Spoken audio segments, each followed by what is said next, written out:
All right, sellers, I am talking to you. This is a real life, real time series of events, and I just want to get it out there while it's fresh in my head, and so that you guys can kind of learn about pricing and understand where your real estate agent is coming from when we are trying to pretty much convince you to take an offer. So I met this couple in 2021 at an open house. One of the husband or the wife, they have a real estate license in a different state.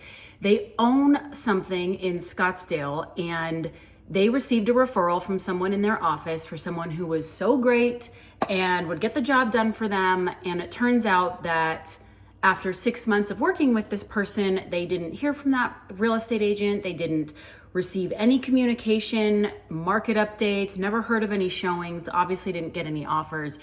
They were very frustrated. Now, the caveat to a real estate agent taking over from the first real estate agent, or the second, hopefully there's not more than one, is that it's a very delicate situation. And I say that because I've taken over quite a few listings in my lifetime. And not only do I have to do a great job for my standard and make sure that the seller is happy, I need to understand what the previous agent did or didn't do, and then incorporate that. Hopefully it's a very small checklist and something simple like communication, which is standard and natural, and incorporate that checklist into their experience, the seller's experience, to make sure that you as the seller are having a better experience. But I also have to almost overcompensate for the first agent to prove that I'm actually worth something. So it's a harder situation when you're the second real estate agent coming in.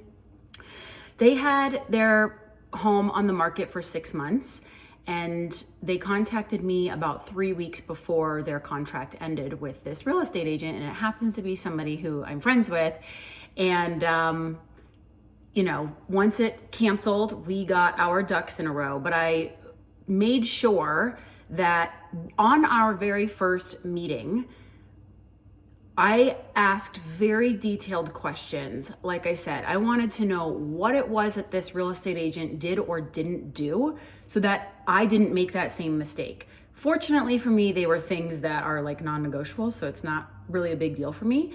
But it was also trying to understand where the sellers are at. And the reason why it's difficult is, as the second real estate agent, is because the seller has already wasted time on the market. The seller hasn't paid anything to that real estate agent, but they feel so frustrated. And when somebody feels frustrated, there's nothing I can do to like make more showings happen or make an offer come through. The only thing I can do is explain to them where they're currently priced, how that affects them, and why they're not getting the result they want. I don't necessarily think it's for a lack of marketing, because even if the house is, priced at $10 million and it should be $1 million, that doesn't mean that marketing's not happening. Marketing's happening, it's just the wrong price. So I had a very stern conversation with them. It was a true heart to heart about where I think they should list it. It was currently listed with the previous real estate agent at $749,000. If you've watched any of my videos, you know, first and foremost, we always choose a whole number, so that should have been 750.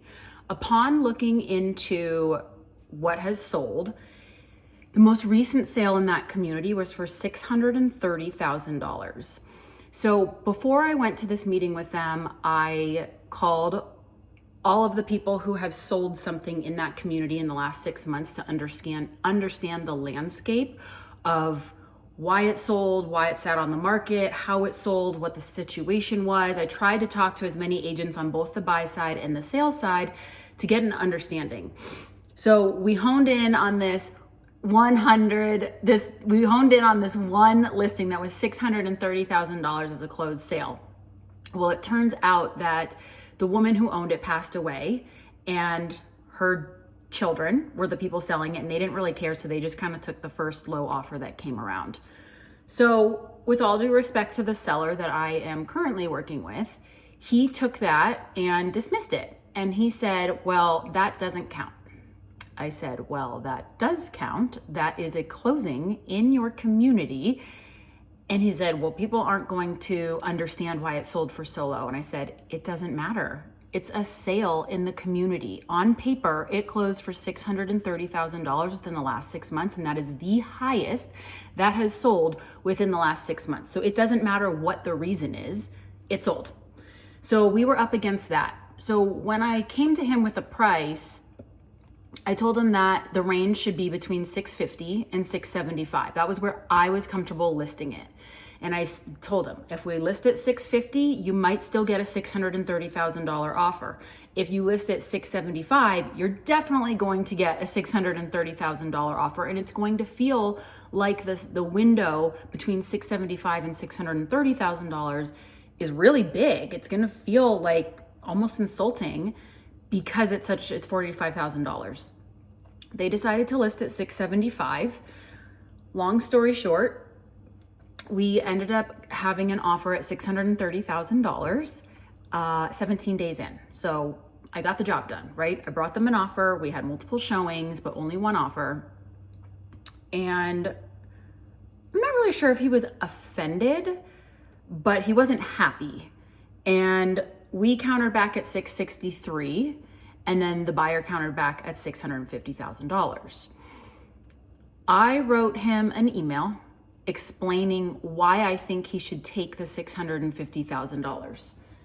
I would like to read it to you because when I sat down to write this email, I wasn't really sure what the direction was going to be that I was going to take it, but I also was nervous by the time I was done with it to send it because I thought maybe I was going to get fired. I thought that the seller might feel that I didn't have his back.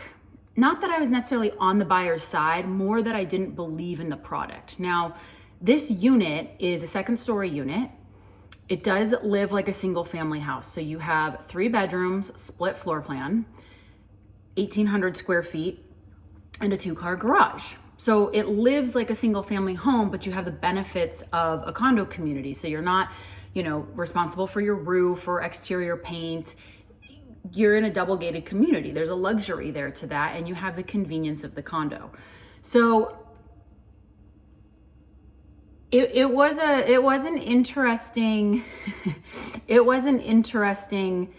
email to write, and I'm going to read it to you. It's a little bit long, but I feel like it was a very good email. It was very direct. It was very blunt is really what it was, which is why I was so nervous, but it wasn't mean. So this is what I wrote. Attached is the counteroffer. The real estate agent called to say that this is the buyer's final. They're not coming up because another unit in that community just dropped to 639. That's what the next sentence says. It says there are other units that he can purchase for less, especially with the price reduction of a 3-bedroom, exact same unit, which is now $639,000. His counteroffer is $650,000 off, $650,000. The buyer broker is 2%, and he accepted all the furnishings and the furniture except for the exclusion list, which were only 4 items on there. So they are getting to sell their place with all their furniture. They don't have to empty anything. Like, this makes life very easy. And to me, that counts as something. So this is what I said. This is $637,000. This is more than the closed sale. We know that money isn't being left on the table between $675,000 and $750,000 because there haven't been any offers in that range. We also know that $675,000 isn't the number buyers are willing to pay, or we would have had multiple offers. The original range I gave was $650,000 to $675,000. The top of the range was chosen, which means there was a high chance a buyer would submit a lower offer, which is where we are today. For your knowledge, in blank community, these are the other active listings buyers are looking at. And then I sent a link. I explained that a different 3-bedroom in the community reduced to $639,000, which means our buyer simply has to submit full price to that seller, and he's $11,000 ahead of the game because his counter is at $650,000 to us. There is currently one under contract in this community, and it's a 2-bedroom, 2-bathroom, which tells us people aren't interested in 3 bedrooms. This unit is completely original and it went under contract in 35 days. So our unit is also completely original. It's in great condition. I cannot stress that enough. It is in great condition, but it's original to 1980 something. And while it's completely livable, it doesn't smell. Everything is like you could walk in and bring your toothbrush. It's honestly a great unit. It's just not visually or aesthetically beautiful or pleasing. Therefore, people are accounting for the fact that they're going to have to remodel, and other 3 bedrooms that are more expensive in this community have the remodel. So I'm finding right now, by the way, buyers don't really want to do a lot of work. I don't know what's changed or why, but they're not really wanting to do a whole lot of work. So they are looking for the finished product, and they're okay spending a little bit more to give themselves the ease of not having to go through construction. All right, back to my email. I do think this is the best offer you are going to get this season. If this opportunity passes us, you will continue to have a $743 HOA fee every month, and you will have a utility bill, a Southwest gas to pay. You will continue paying property taxes, and days on market will increase, which will only work against us and most likely result in an even lower offer. The carrying costs are the exact reason you wish to sell. If you choose to keep it and rent it out, you will still need to sell it at some point. The carpet will be older, the dated look will look even more dated, and that's the gamble. We have no idea if you will be selling for more or less in the future. You spent 6 months on the market without any activity, and we're very frustrated that the condo didn't sell. We have an offer in 17 days that reflects a price within the price range I suggested. The $650,000 makes sense. Plus, he is taking the furniture, which is a blessing, since that is one less thing you have to worry about. If this sounds like I'm trying to convince you, I am. I want you to see that this is a good offer. If it was originally listed for $1 million and the offer came in at $650,000, that doesn't mean $350,000 were left on the table. That means it was never worth $1 million in the beginning. I say that because I know in your mind you're thinking you reduced the price $100,000 and you're losing that money. But $750,000 was far too high to start with. So whether it's $750,000 or $1 million, neither makes sense to list at. Therefore, we reduced it to a number that was more appealing but was still on the high end. Thank you for reading my novel and hearing my professional opinion, even if it's not what you want to hear. I'm very proud of this email. It was very hard to send. We do not have a personal relationship, this couple and I. And I really didn't know how it was going to be perceived or received. And so what I did was I put everything out there that I truly believe and that I stand by, in order for him to understand where I'm coming from. And I also made sure that I labeled the fact that I was trying to convince him. I tried to point out every single thing that I knew was going through his head, that he felt like he was leaving money on the table, that he felt that I don't have his back, that I am trying to convince him through that email. I labeled everything to ensure that he didn't come back and say, well, you're just trying to convince me. And then if I tried to deny it, it wouldn't make sense, right? And I'm telling you this, sellers, because I want you to understand this is the professionalism that your real estate agent should have. It's not always easy to hear the truth, but what a seller needs, wants, or hopes to get out of a property when they sell is irrelevant. And if you are selling original home for top dollar, there's nothing there to like bring them together or intertwine the two, because they don't make sense. You're just kind of like shooting for random stars. You know, your original product is never going to get top dollar. It's just not.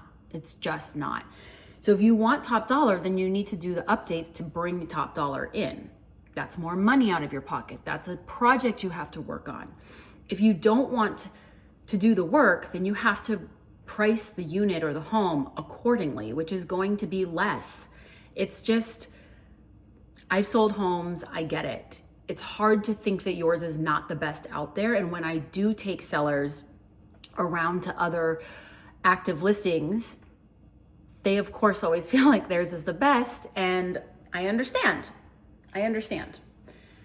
But there is a point in time where you have to come to reality. And that's why you have a real estate agent, because they are a neutral third party. They want to sell your house.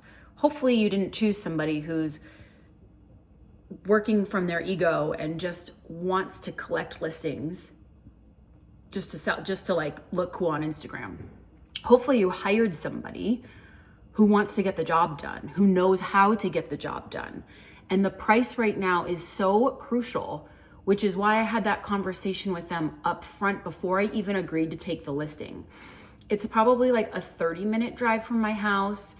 And those are things, the drive time, every time I have to go there, that I do take into consideration. So if the seller is organized, if the seller is on top of things, helpful, willing to collaborate with me, then that 30-minute drive is worth it. But when I have somebody who's just going to resist me the entire time and not appreciate the professional opinion that they hired me for, then that's where it gets frustrating. And but the seller's resistance, and not this seller, but just in general, any seller that I've worked with who gives me resistance, it just creates a little friction. And I don't really want to go above and beyond for someone who's just constantly fighting with me, resisting me, not interested in hearing then why did I get hired if you don't want to hear what I have to say?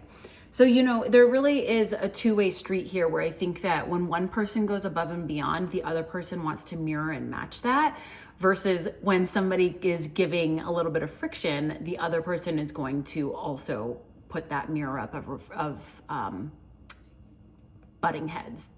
So I just wanted to give you this real life scenario about leaving money on the table, about how you price things, about taking an offer that's lower than what you think it should be, even though that's not quite what the market says.